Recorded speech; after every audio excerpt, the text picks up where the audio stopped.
حضرت ابراہیم خلیل اللہ، ان کا بھی ذکر قرآن کریم میں موجود ہے۔ قرآن کہتا ہے وَإِذْ يَرْفَعُ إِبْرَاهِيمُ الْقَوَاعِدَ مِنَ الْبَيْتِ وَإِسْمَاعِيلُ، حضرت اس اور یہاں پر بھی وَإِذْ جہاں بھی آئے گا اس سے پہلے اذکر مقدر ہوگا۔ اللہ اپنے حبیب کو یاد دلا رہا ہے کہ حبیب آپ اس وقت کو یاد کریں۔ اور وَإِذْ قَالَ رَبُّكَ لِلْمَلَائِكَةِ إِنِّي جَاعِلٌ فِي الْأَرْضِ خلیفہ سے پہلے بھی اذکر مقدر ہے کہ میرے حبیب آپ اس وقت کو یاد کریں کہ جب میں نے فرشتوں کے سامنے یہ اعلان کیا تھا کہ میں زمین میں اپنا نائب آدم علیہ السلام کو بنانے والا ہوں۔ تو اس سے ثابت کیا ہوتا ہے کہ یاد وہ بات دلائی جاتی ہے جو پہلے بتائی ہوئی ہو، دیکھی ہوئی ہو، پھر کہا جاتا ہے کہ وہ بات آپ کو یاد ہے نا جب ہم نے وہ بات دیکھی تھی، وہ بات کی تھی۔ تو کیا مطلب کہ اللہ نے اپنے نبی صلی اللہ تعالی علیہ وسلم کے نور کو سب سے پہلے تخلیق فرمایا، اور یہی حدیث جابر کا مفہوم ہے، یا جابر ان اللہ تعالی خلق قبل الاشیاء نور نبیک من نوری۔ اے جابر تم یہ سوال کرتے ہو کہ اللہ نے سب سے پہلے کس چیز کو تخلیق فرمایا؟ سنو، قیامت تک کے لیے یہ اعلان ہے کہ اے جابر اللہ نے سب سے پہلے تیرے نبی کے نور کو اپنے نور سے جو ہے وہ پیدا فرمایا۔ وہ نور مصطفیٰ اس وقت تخلیق فرمایا گیا، اس وقت بنایا گیا کہ ابھی آدم علیہ السلام کا جسد بھی تیار نہیں ہوا تھا، ابھی فرشتوں کو زمین پر مٹی لینے کے لیے بھی نہیں بھیجا گیا تھا، ابھی جو ہے وہ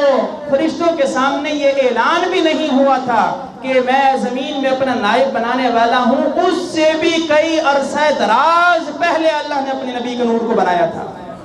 اسی وجہ سے قرآن میں آپ جہاں بھی دیکھیں وَإِذْ جو ہے وہ بار بار اس کا تکرار کیا جا رہا ہے کہ حبیب آپ اس وقت کو یاد کریں جب اللہ نے جو ہے فرشتوں کے سامنے اعلان کیا تھا کہ میں زمین میں اپنا نائب بنانے والا ہوں۔ اس وقت نبی کریم صلی اللہ علیہ وسلم کے نور مصطفیٰ جو ہے وہ ہر حالت سے باخبر تھے۔ حضور کا نور اللہ کی نور کی تجلیوں میں غوطہ زن تھے، اور اللہ رب العزت جو چیزیں تخلیق فرما رہا تھا حبیب دیکھ رہے تھے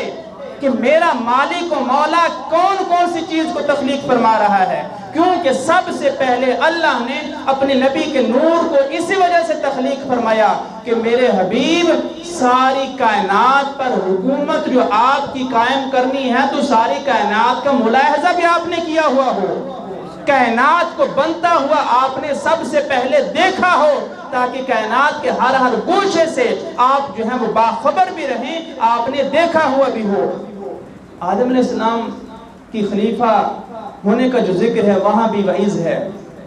ابراہیم علیہ السلام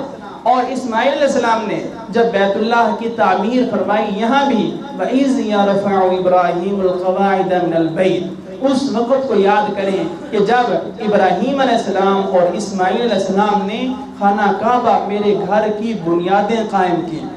قواعد